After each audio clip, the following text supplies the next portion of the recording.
Hello everyone, welcome back to my channel. So it's been quite some time since I've posted, but I am working on multiple things all at once, so I have been quite busy. But I'm back and I am going to be getting a little personal with you guys today. So today's subject of the video, as you can tell by the title, I'm going to be talking about some reasons why I quit drinking alcohol, the benefits it had on my life after I quit, and the negative effects that alcohol can have on our bodies. So let's just get to it. Okay, so first, I want to talk to you guys about why I quit drinking in the first place. So if you've watched my channel before, you know that I'm Native and I am Cree. But if you're new here, then welcome, and that is some new info for you. I am Native. So keeping this in mind, I'm sure many of you know that typical Native stereotype where Natives, the majority of Natives, develop an addiction to alcohol. Both my parents are alcoholics. My dad doesn't drink anymore. He hasn't in years. I should have took after him. But I went into university fully knowing all of this information, and I still decided to drink. I personally thought I could control it. I personally thought I'd be able, that I'd be one of those people that can drink throughout their life and not have a problem. I was very wrong. Now it started out with going out maybe 1 to 2 nights a week, but it quickly progressed to drinking 3 or 4 nights a week, or drinking and going out 4 nights a week. And slowly I started to lose interest in many of my hobbies, specifically piano. It's my biggest one. It's my number one hobby. And I just stopped playing. So, yeah, not much to really say about that other than I just stopped doing a lot of the stuff that I really enjoy doing and stuff that used to bring me happiness and joy and life, because I started prioritizing alcohol first. And I prioritized this drinking and partying far more than I'd like to admit, and I think this is because I was just constantly craving that fix or that buzz of energy that the alcohol gave me. But little did I know I was self-sabotaging my life, and at that point I didn't see anything wrong with that. I just kept on drinking and kept on doing what I was doing. So I did end up drinking all of my university career, and I did end up dropping out. I didn't end up finishing my degree, which, by the way, I was originally registered for pharmaceutical chemistry, and then I ended up switching my major to political science, and then that's when I ended up dropping out. But I think this is just because I was at a point in my life where I was feeling very depressed, and I feel like nothing was making me happy. I didn't know what to do anymore, and all I really had was that alcohol to make me happy, or happy. I think I wasn't. Well, the decision to drop out was 100% because I felt that I wasn't focused enough on myself to be focused enough on school. I knew I needed to fix what was going on in here and my body and, my self-image and how I thought of myself before I could even focus on what I wanted to do and focus on school. So I knew what I needed to fix, what was going on in my head, and fix, just everything about myself. Well, not fix, but I needed to love myself before, honestly, I could even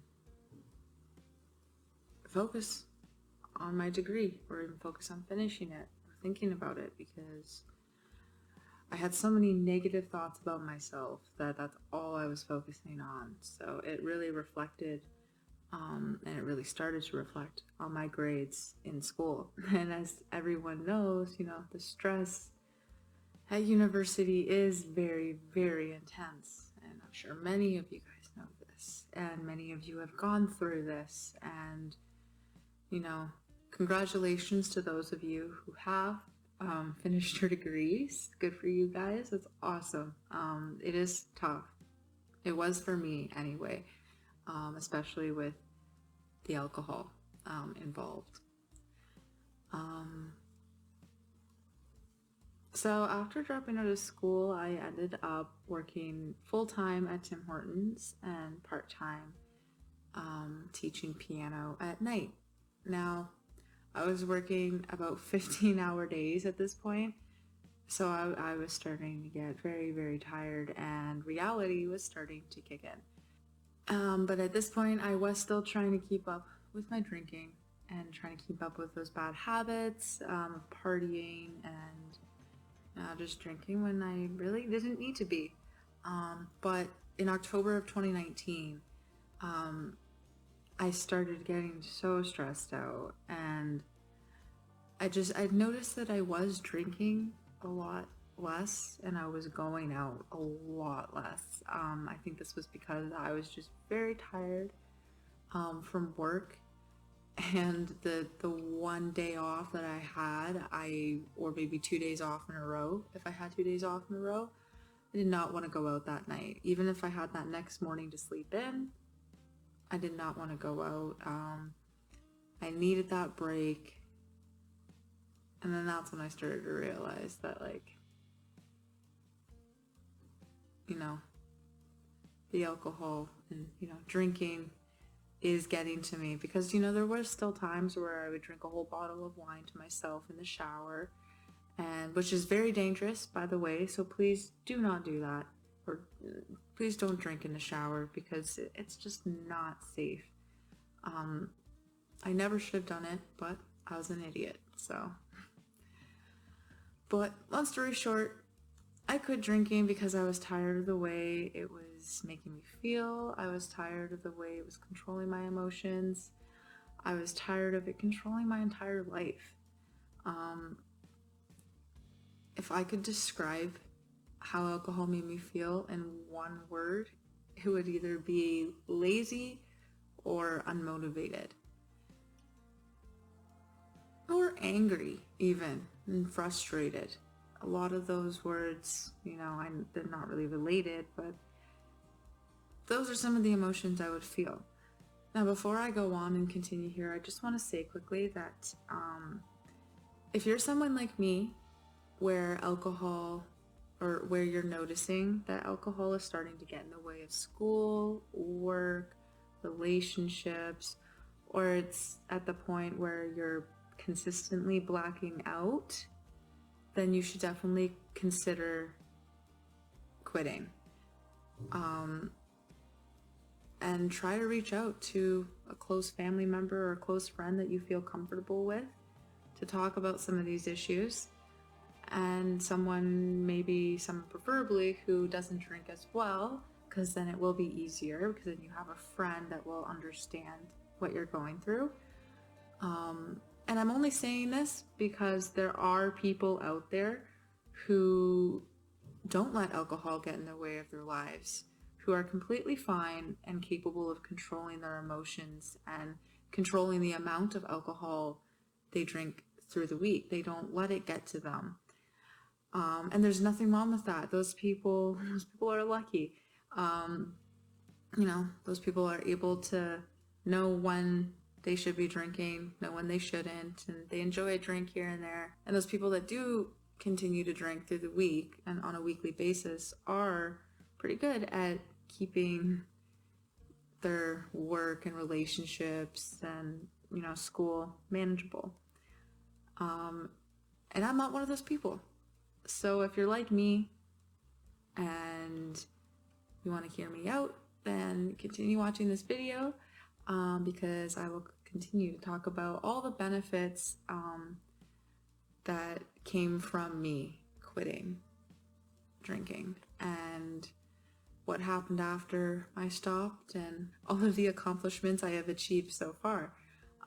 So yeah, but if you're someone out there, and if you're someone who's watching this right now and you feel like you're pretty good at controlling your alcohol, then by all means, you can leave this video because you don't really need to watch it.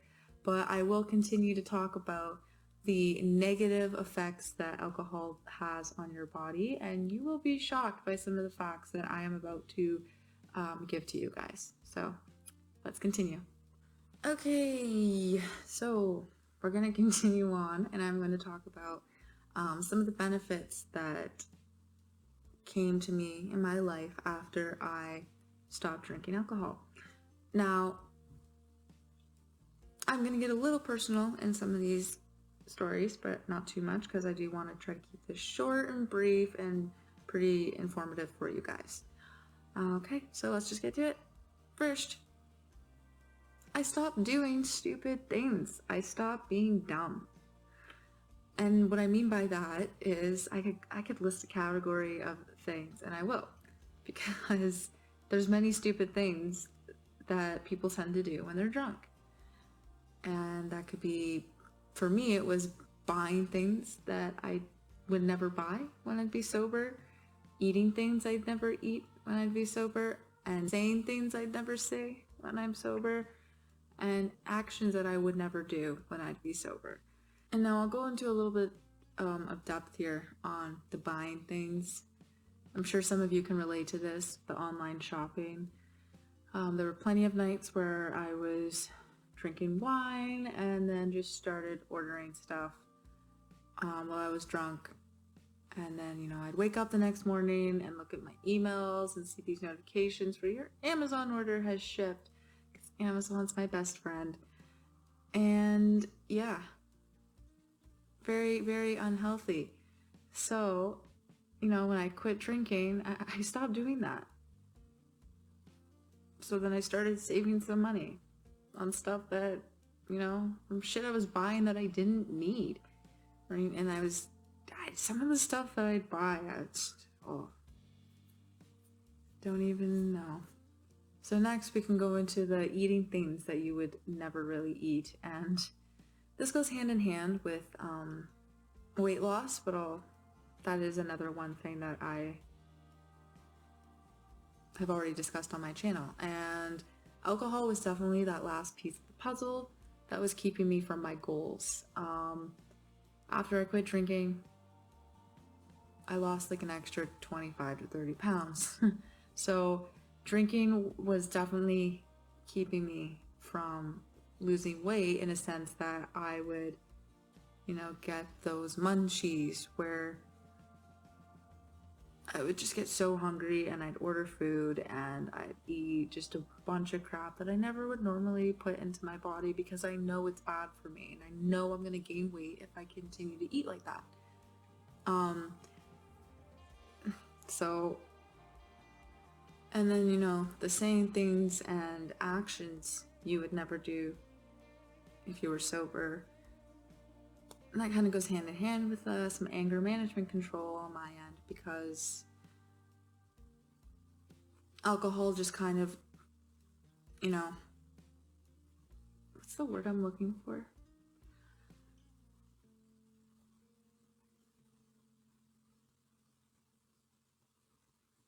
Alcohol just brought this side out of me that I would never normally,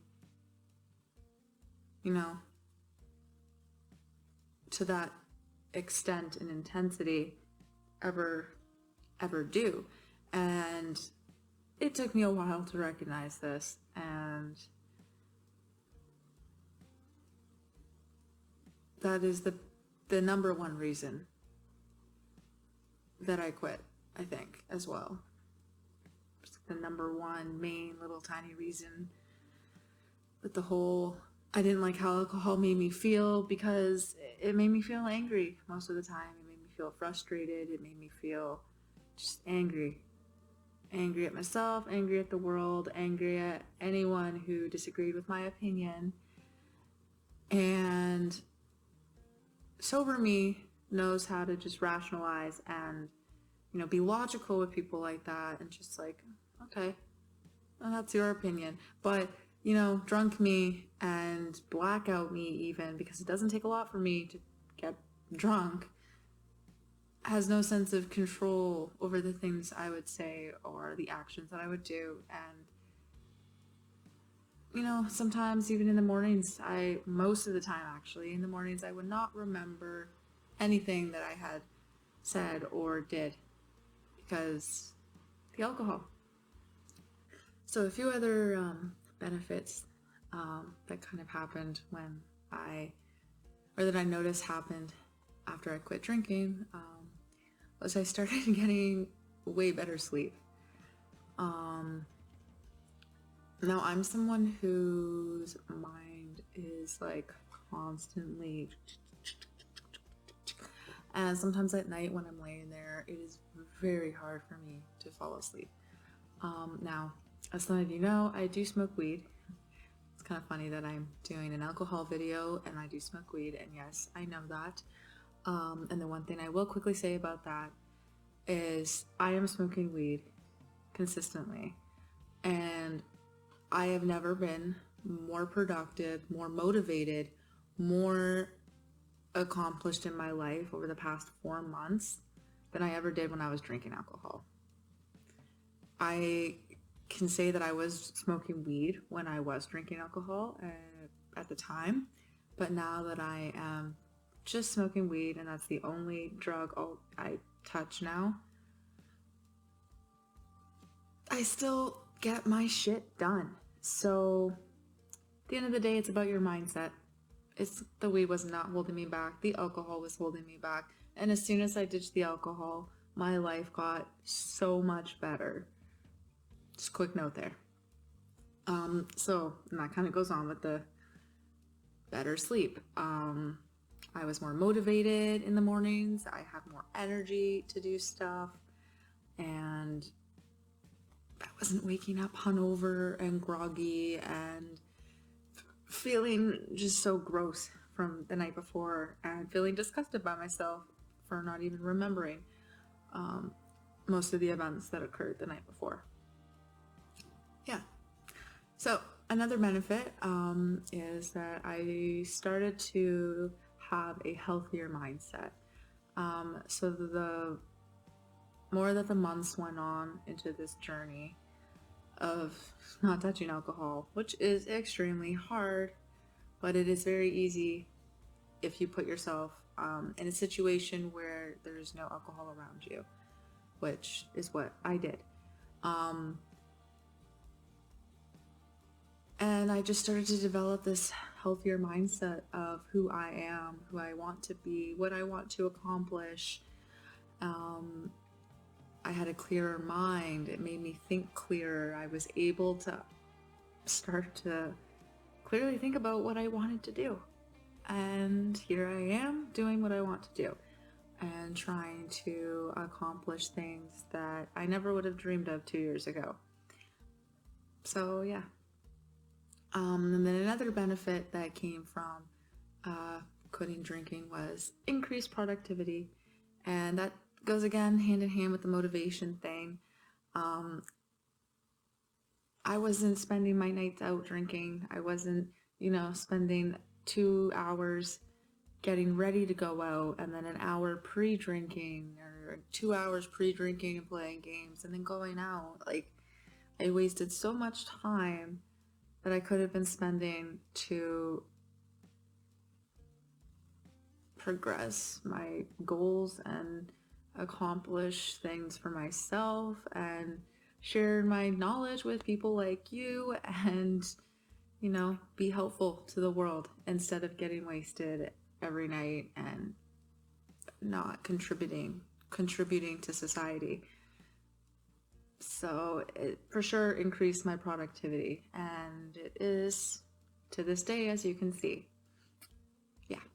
Another benefit that came from me quitting drinking was that I saved a lot more money and not just on alcohol, but on online orders too.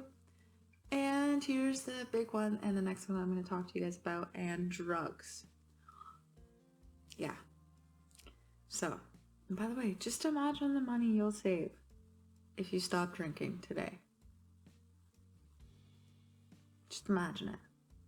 Think about how much money you spend on alcohol a month. Add it up. Or look in your bank account. I'm sure it's listed there. Add it up. If you quit drinking, that is how much you can save. So why not start? But anyway, getting on to the next subject of drugs. So, of course, I also developed a drug addiction. So it started off with Molly, and then it ended with Molly because I realized I shouldn't be doing it. It's making me tweak out all the time. It's making me depressed all the time, because that's what it does. It boosts that whatever in your brain, makes you fucking happy, and then, for 24 hours, does what it does, and then for like 2 weeks straight, you're in that down of like, I hate myself mood. And it's just not fun, not a good time. You don't want to do them. Just don't do drugs. Drugs are fucking awful. They're terrible. They're stupid. Just stop. Don't do them. And I did them. I developed that drug addiction when I started drinking. And I think it was because the alcohol was not giving me what I wanted anymore. It wasn't giving me enough. It wasn't giving me that happy feeling. And I needed something stronger, so I went to Molly. And the thing with the Molly was, it was very hard for me to get, and I think that's one of the second kind of reason why I stopped doing it was because I couldn't find someone to get it for me, and I was struggling with trying to find someone reliable, someone I trusted to get it for me. So that's where I kind of stopped doing it, but that's when I went into cocaine, because I did know quite a few people where I could get it from. And the same thing for me. The one thing I found about it for me was it was not as strong as Molly was for me. So I needed to do a lot more of it and spend a lot more money on it, that I am disgusted to admit how much I spent on it. And I'm never touching this shit again, and never ever touching this shit again. It's been like a year and a half now, I think, without even touching drugs. So yeah. And I say drugs because, by the way, I don't consider weed a drug. It is a natural plant from the environment. I consider drugs to be man-made, chemically produced shit, which is alcohol, because it is man-made, and all, cocaine, Molly, prescription drugs. It's all toxic to me. So that's my opinion. If you don't like that, I am very sorry. That is your personal opinion that you are allowed to have. Anyway, and then another thing I want to kind of go on further about was, the whole weight loss thing. After I stopped drinking, I did notice my weight dropped quite a bit, and it did help. And I was feeling less bloated. I ordered out way less, and I never ever eat out anymore at a restaurant with friends. And I mean, like, COVID anyway, but I wouldn't anyway now. It doesn't appeal to me to go out to a restaurant, sit there with a bunch of friends and drink. It's not my thing anymore. It never really was my thing. I only did it to try to fit in, I think, and I was miserable. So I don't like those events. I don't like doing that shit. So I'm not going to put myself in that situation ever again. I don't really want to be around people like that anyway, and people, who feel the need to consistently go out to restaurants to have a beer or have a drink like 3 nights a week. I can't do that. I can't afford it. I don't want to. Not my life. So yeah. Anyway, and one last benefit that came from me stopping and quitting drinking was the sense of pride and accomplishment and joy that I felt and that I'm feeling still as I went and continue to go through this journey. I am very proud of myself. And I don't think I've ever been this proud of myself in my entire life for quitting something so toxic to you and for doing what I'm doing right now and accomplishing as much as I have in as little time as I have. I think that that's something to be very proud of, and it is a benefit because it helps your mindset, it helps your self-esteem and your confidence, and the alcohol was definitely holding me back for sure. And I'm very, very happy now that I quit. So those are just some of the benefits that came to me. And these could be some benefits that could come to you as well if, again, you are someone like me where alcohol is affecting your entire life in a negative way. So yeah, let's continue again now. We're going to continue on and talk about the negative effects that alcohol has on our physical body itself, like our brain, our liver, stomach, heart, all that jazz. Now, I'm not going to talk too much about stuff in here because I am not a professional, I am not a psychiatrist, or because I am not a certified professional, so I can't 100% say what I am about to tell you is true, but I will be leaving all of the linked videos and linked papers and research that I will be using for this next section of the video. So you guys can take a look at it for yourself. And I will quickly say the videos that I will be linking in here, I do highly recommend watching because they are professionals and they are better at describing some of these negative effects. So I am kind of here to just give you some of these awesome resources that I have found useful. Let's go. Okay, so we're going to be talking about the brain first. Now, all this information is going to be coming from either the National Institute on Alcohol Abuse and Alcoholism or Harvard Health Publishing. Now, the brain, as we know, is an important part of our body. It acts as our communication center for our entire body. It's what runs our body, what allows us to move, it allows us to think, and allows us to digest food, and it does have an effect on our body as a whole. Now, when you have alcohol in your system, it can disrupt these almost like neural pathways in your brain, or the communication pathways, and this in turn can change a person's whole mood, behavior, actions, even mindset, and blacking out. So these are just some of the negative health consequences of excessive alcohol consumption that Harvard Health Publishing has listed. And I'm going to directly read them out loud for you. And just so you know, this is not my work. This was written and published by a Robert H. Schmerling, I think it is. Schmerling? I think it's Schmerling. Yeah, senior faculty editor of Harvard Health Publishing. So I will link everything in this article down below for you guys if you want to give it a full read. It is pretty interesting. But I'm just going to read off a couple points here. I'm not going to read the whole thing. So let's continue that. Okay, so I'm just going to go ahead and just start reading those off for you guys. And I'm actually going to flip the screen here so you guys can take a look. So, So these are some of the consequences that he lists off, and the three that I have highlighted here are the ones that kind of stand out to me the most, that are related to the brain.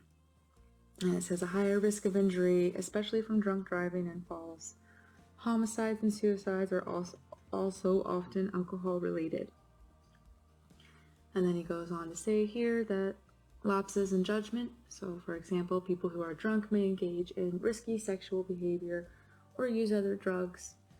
And then a higher risk of depression, anxiety, and addiction, which may in turn affect one's ability to establish and maintain social relationships and employment. So, now these all to me relate to the brain just because those behaviors are kind of dictated by your brain and how you act, and as soon as you add alcohol into your system, you're no longer thinking clearly, so you're not able to make common sense and common reasoning if you're out and about, so you might do something stupid. Now, I'm not going to go on too much further here on the negative effects on the heart and the liver and the pancreas, because I feel like these are things that are pretty well known and common with alcohol, or things that at least I hope you should, and I think you should know. And again, if you don't, I'll leave the articles all linked down below, and if you want to continue and read on further, then by all means go ahead. But another last point I want to talk about that I actually found interesting, because I didn't really know this too much myself, but I wanted to talk about cancer and how alcohol can affect or increase your risk at getting cancer. Now, I'm going to be taking all of this information from the American Cancer Society, and what they do specifically is identify and determine whether or not something is a carcinogen or carcinogenic to humans. And the definition of carcinogen, and this is taken right from Google, is any substance this is such a hard word to pronounce. I'm reading this definition off right now. I have it up and ready because I can't remember definitions. But so it says any substance, radionuclide or I don't know why I had a hard time with that. Radionuclide or radiation that promotes carcinogenesis, the formation of cancer. This may be due to the ability to damage the genome or to the destruction of cellular metabolic processes. A lot of big words there. But at the end of the day, it's not good for us. We're not supposed to intake any carcinogens. And in case you didn't know, acetaldehyde and alcoholic beverages are both listed as carcinogenic to humans. So it's toxic to us, it's not good for us, and we shouldn't be drinking it, in my opinion. So I don't know why people still are. And what they suggest here is that a person who drinks a regular amount over time starts to increase their drinking is at higher risk of developing cancers associated with alcohol. I'm going to read off another list quick. So yeah, so some of these cancers that they have listed here, I'm going to read these ones again, that are associated with, that are associated with alcohol, and there have been some studies done on this, and I'll list everything down below, again, like I said before. But some of the cancers they've listed here are neck cancer, head and neck cancers, esophageal cancer, liver cancer, and breast cancer, and colorectal cancer. Big words today. Now, the one that stood out to me the most was breast cancer, and of course, being a woman, that would stand out to me. And there was actually a study done in the United Kingdom involving 28,000 women, and it was called, I believe, one second, it was called the Million Women Study. And all these women had breast cancer, and what they provided was sort of a risk assessment, and what they found was that for every 10 grams of alcohol consumed per day was associated with a 12% increase in the risk of developing breast cancer. Now, that's a pretty high and unnecessary increase just to drink something that's unnecessary to our bodily functions. I don't think it's worth it. 12% increased risk of getting breast cancer just to drink some alcohol that's on the carcinogenic list. Not for me. Anyway, that's really all I had to say about the negative effects, and all I had to say really about alcohol in general, and why I quit drinking personally. And I do have 2 very interesting YouTube videos that I'm going to link down below that I watched earlier, actually, that just kind of inspired me and that were helpful to me as well. The one is pretty graphic because he does go into the human anatomy and some dissection is involved, so if you're not a fan of that, don't watch the second link, but definitely watch the first link. It's a pretty quick video, informative, and pretty interesting. But yeah, if you guys enjoyed today's video, please don't forget to like and subscribe to my channel. Turn your notification bell on so you know when I post a video. And if you liked today's story, let me know. Let me know if you want any more videos like this. I don't mind getting personal and telling you guys some personal stories, even just to help you guys out, to know that you're not alone. There's other people out there going through the same things you are. So yeah, leave a comment, let me know, and I'll see you guys next video.